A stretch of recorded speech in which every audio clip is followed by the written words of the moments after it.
What's up, you beautiful Redditors? Hope you're having a fantastic Thursday. Welcome to the RNEWS Evening Show. And let's just jump into it. From r/news, Trump ousts Homeland Security Cyber Chief Chris Krebs, who called elections secure.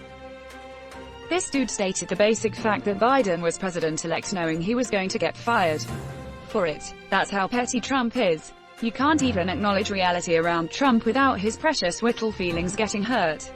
Donate to the Georgia runoffs if you can for Jon Ossoff and Raphael Warnock so we can beat Mitch McConnell. Yep, for the next 2 months expect him to add fuel to his dumpster fire, and Biden is about to spend an entire term putting it out.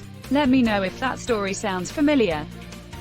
He'll end up starting a war in January due to unforeseen nuclear war with Iran. I must stay president, blast them up, his followers shouted, as millions of innocent Middle Eastern peoples die. I mean, the way the GOP and Republican base are going about these days, you'd think they want to nuke California more than Iran. Download this page before it gets deleted, lol. Cache location. Our data hoarder. The video is good. Krebs warns everyone about Trump's upcoming misinformation campaign a week before the election. The best stuff at around 2:10. If you've been watching Trump's rallies and press conferences, you'd have known about this. It's like March, lol. The issue is that Trumpists don't care. There's always an excuse. They somehow think that libs are simultaneously getting owned and undermining, controlling everything. Impress a double thing. You're watching the RNews show.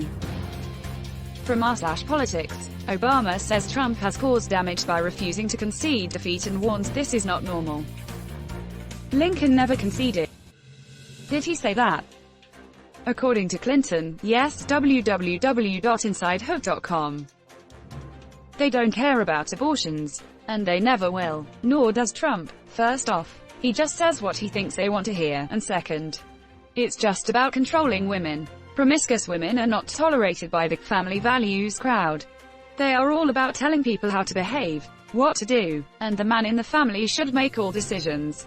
The thing about pro-life and anti-abortion is that if you're rational, then surely you would have thought something like this. I'm sure if we explain all the positive aspects of abortion, like freeing women from unwanted pregnancies, assaults, and complications, which could result in death for one or both, then they will change their opinion shortly after. After all, the positives outweighs the negatives. However, that never happens, because it's just a rationalization for the things they can't say out loud. Generally, these are the people who will agree with you that society is doomed. Just not because of climate change. It's because of all the immorality. Problem: his supporters love damage, because they don't see how the damage affects them. Trump never should have even been sworn in as president while he was violating the Emoluments Clause. This is the culmination of an illegitimate president who was allowed to lawlessly stand in direct violation of the Constitution. You're watching the RNews show. From r/politics, the Republican Party is dead. It's the Trump cult now. There are some reasonable conservatives out there. I really want to see them start a new party or join the Libertarians. We need more political parties. I like how they make it sound like Trey Gowdy was a good person, but in reality he's a massive piece of crap. Goddamn, we have fallen so far if people are reminiscing about Trey fricking Gowdy. Always has been. Seriously though. Remember when they booed McCain because he tried to shut down that racist lady trying to say that Obama was a Muslim? They've always been this way. They just needed a candidate that could let them freely express it. The Republican Party may have turned into a cult of personality, but we still have a moderate conservative party. They're called the Democrats. The things AOC and Bernie are asking for aren't even left by European standards. They're just a law there. You're watching the RNews show. From r/politics, report: Georgia Secretary of State says Graham pressed him to toss legal ballots. The way Lindsey is behaving, I'm beginning to suspect that he has a personal stake in keeping Trump in office.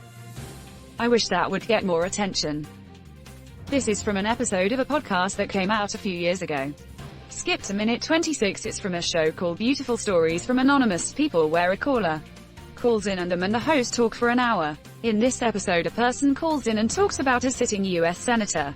He claims a popular one that's always on TV, offering him a sex contract. He also says the senator had a dad and son fetish, which is why he chose him, because the guy looks like a young boy. He said he had to sign an NDA so he wouldn't mention who the senator was. Also, I'm sure the NDA was kept in email somewhere that if they fell into the wrong hackers' hands, they could be used to blackmail them. Also, the RNC was hacked. Quick call the GOP voter fraud hotline. I think they took it down on account of all the prank calls. Mayor Bill Barr. Trump has repeatedly said there was gonna be voter fraud. He was just hoping it was gonna be the other side. Wah wah wah.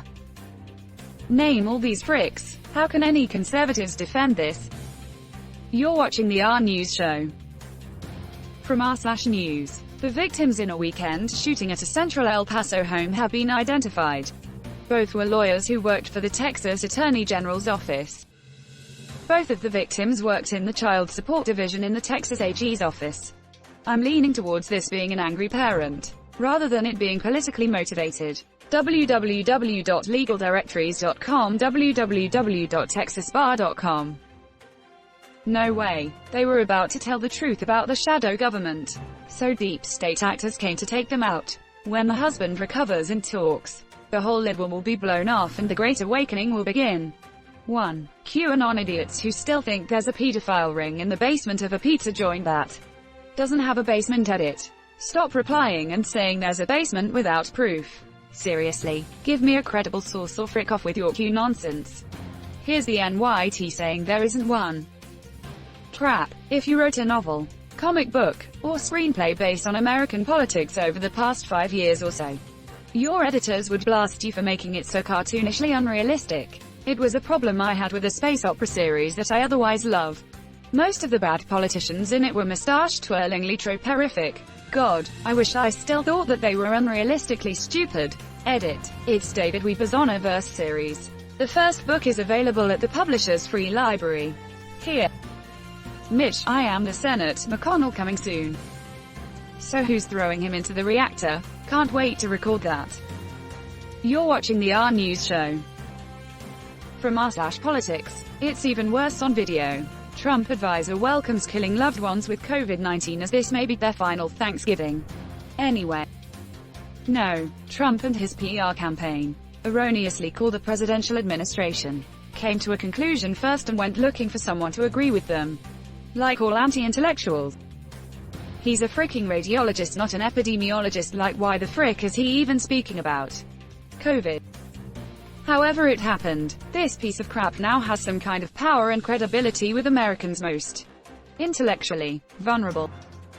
How he still has a medical license is beyond me. People often mistake job titles or positions as a measure of intelligence. Sometimes you can be an expert in one field and a moron in others. Sometimes academic credentials don't point competence in your field. Trump just found a sycophant with a title. I call this the Ben Carson effect. World-renowned neurosurgeon thinks the pyramids were built to store grain. Man face bombing. What an awful, disgusting man. He thinks elderly means what? 100 years old and older. Elderly is generally considered 65 and older. These people still have 20+ years. He is freaking sick. For real, my grandma is 80 but both of her parents live till late 90s. She works out every day and walks her dog. I don't want to lose her. We have a lot of time left together. She raised me because my mother left. Crying at it. Thank you all for the outpouring of support. I love hearing about all of your grandmas.